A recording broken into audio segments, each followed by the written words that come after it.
Well, we have an F-150 here from Chipola College where we do Tech Garage. Josh, you have an intermittent service light. What's it say? Charging system service now.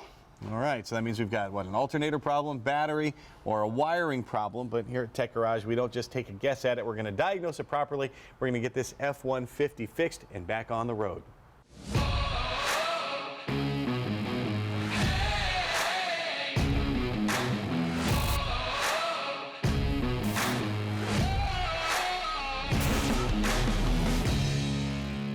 Welcome to Tech Garage, presented by RockAuto.com. Well, Josh and Dave, they shared with me that the charging system has a problem. There's a light on the dash. And it always starts with a good visual inspection and verify the customer's concerns. So I started out with the visual inspection. I looked at the belt. It looks like it's in good shape. I tugged on it. The tensioner's nice and tight. Wires look like they're all plugged in. Everything looked fine. Kind of concerning. It's a 18 F-150 and it's low mileage.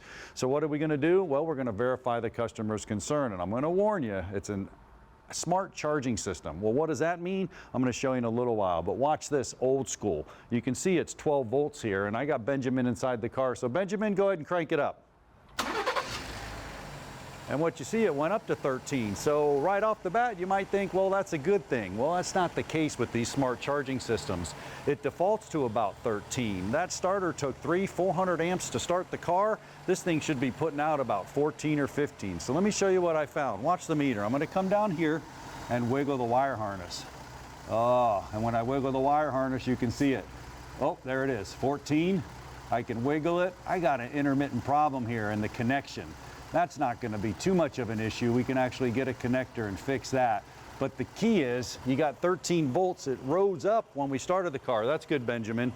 Normally that would start to drop down, and we'll show you that after the commercial on an old school charging system.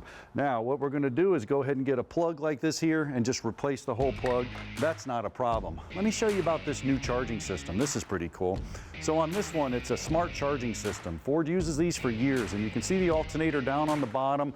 The first line going up, well, that's hot to the alternator. That's your big line. It's the battery terminal from the back. The other one's going up right next to that. It's going up there. That's kind of a sense wire. An alternator only puts out what a battery needs, so that's going to sense it. And now the 2, that's the big one. That's the Gen Com or Command, you can see there on the top. And then the other one is the Gen Mon or the monitoring. Well, how does that work? Well, that's bi-directional communication. One line's going to the alternator. That's the Gen Command. So the PCM, the computer's actually setting a point of where it wants it charged, and then the alternator is going to find that command, and it's actually going to do that command. Now, depending on the car and the inputs, everything, heater circuit, this circuit, air conditioning, rain, wipers are going, it's going to want the set point higher. And when we started the car, it should have been higher. Now the Mon line on the bottom, that's monitoring what's going on. So it's actually obedience. If it's actually following that, it's going to find it right there and know. Now, if we only had a scan tool so we could see the command in the monitor, and that would be awesome. Oh, voila, the man with the scan tool. What do you know? Yeah, I was over there watching it while you were wiggling the connector, and I could actually see these voltages flatlining, dropping out every time you wiggled it, so it's pretty neat. And I want you guys to be able to see it. So if Benjamin, if you can crank the truck up. So right now we just crunk it up and we got 13.83. That's not really good. It should be higher than that. So we're really in a failed state right now. Right, so if you look over here to our generator command, you can actually see that it's flatlining right there at the top. And over there on the monitor side, it's flatlined as well. But if you wiggle that connector. Let me see if I can get it to there. I'm going to hold it. Oh, I hear it. There. Yeah. It's working now. What does it look like? All right, so it's going to drop down. If you look at the monitor side, it's actually sending it back. It's like flatlined again. It's still going in and out. There it goes. Yep, so on the command side, it dropped back down. Wow, all right, I'm going to let it go. It's peeking out. That's good, Benjamin.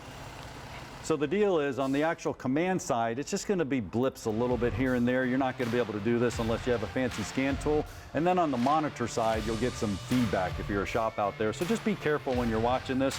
Make sure that you do these checks and you make sure that it's actually not charging before you replace an alternator. Well, that's a pretty cool look at a smart charging system with a computer command control, but a lot of us still have some old cars. So stick around. Right after this break, we're going to look at an old school charging system and some tricks you can do right out in the driveway. We'll be right back with more Tech Garage presented by RockAuto.com.